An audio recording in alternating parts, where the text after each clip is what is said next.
What is up, New Beginnings Church? Happy Tuesday morning to you. Welcome back to our devotional series. So great to be with you. We are in a walk through the book of James. We're still in James chapter 1, and so I'm encouraging you, read the book of James over and over and over again. It is going to be fantastic. But today, we find ourselves in James chapter 1, and we're going to read verse 26 and 27. It says this, it says, "If anyone among you thinks that you're religious and does not bridle his tongue, but deceives his own heart, this one's religion is useless.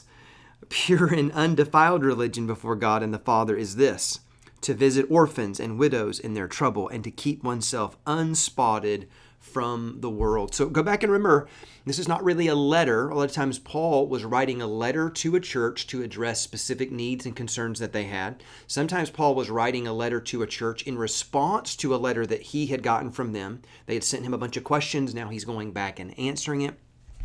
That's not the book of James. James is a sermon. And so it sounds punchy and preachy at times because really it's not a letter in the traditional sense that we would think about a letter. It's a sermon put to paper. And so what he does here is he piggybacks off of what he said yesterday. And this is a reoccurring theme that you're going to see in the book of James. This is not about what you say. This is not about what you believe. This is about what you do. This is about the fruit that you produce. So if you remember yesterday, he was talking about being a doer of the word and not a hearer only. Well, really, he's just digging down deeper on that. He goes, if anyone thinks you're religious and does not bridle his tongue and deceives his own heart, this one's religion is useless. And so the idea of religious was a very generic term. Just meaning, look, if you think you fear God and worship God and honor God, but you let your tongue run wild, your tongue has no filter, no check on it. If you're the type of person that says, well, I just need to speak my truth. No, that's not necessarily true. You want to speak life. Sometimes certain truth with the wrong tone is harmful. Sometimes truth not bathed in love is brutal. Sometimes truth is unnecessary. It's not what it calls for. And so I always follow by the principle, it's better to be kind than to be right. And so what I want to do is make sure that I'm full of grace. That's what the Bible talks about in John chapter 1, that Jesus was full of grace and truth. And it wasn't equal 50-50. I think it was 100 and 100. And so you're leading with grace. Truth is always mixed in there, but you got to be careful that your mouth, if you're the type of person that says, well, I just need to say what's on my mind, that is a terrible recipe for having healthy relationships. No, you should really check everything that you say. Everything that you say should have a filter, and the ultimate filter should be Christ. Is this a Christ-like thing that I'm about to say? What's the result of what I'm about to say, and how's that person going to take it? How's that person going to feel, and what kind of effect is that going to have on them? And he goes, so don't say you're religious and worship God and honor God, and then just have a mouth that has no filter on it. And then he adds to it, he goes, actually, pure and undefiled religion before God is this, and he gives you two things. Number one, to visit orphans and widows in their trouble, and then number two, to keep oneself unspotted from this world. And so let's talk about the first one. He goes, this is what pure religion looks like.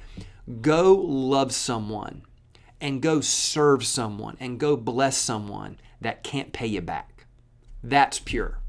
He goes, because let's be honest, there's a temptation in all of us to serve people when it benefits us, to serve people that we like, to serve people that we think down the road they could serve me in some way, or but what is it when you say, man, I'm going to serve somebody and bless somebody and love somebody that they don't have the means to pay me back? There's no benefit whatsoever. Because now you're seeing whether you have a pure motive or not. Because if I start serving people that I know are going to be able to scratch my back later in life, it can get a little unpure in my motive. He goes, when it's real pure, you expect nothing in return. It is free, it is grace, it is gift. And then the second thing is that he says, and to keep oneself unspotted from the world, meaning I want you to live a life where you are set apart. The Bible would use that word sanctified. You don't look like the world and smell like the world, and you have something different on you. And I don't know that means the type of shoes that you wear or the t-shirt that you buy or any of that stuff. I actually think that the greatest thing that differentiates you as a Christ follower is quite simply love. That's why Jesus said, They will know that you follow me by how you love one another. I think the fruits of the Spirit are the embodiment of what separate you. To be a person that says, no, I walk in love and joy and peace and patience and kindness and gentleness and self-control. I walk in those things, and it's that character of Christ that differentiates me. And so that's what I want to do. I want to live a life that blesses and serves people, that elevates other people, especially people that could never pay me back. And I want to live a life with a Christ-like character. That's what it really looks like to walk with Jesus. Can I get an amen to that? Church, I love you guys. God bless you, and I will see you tomorrow.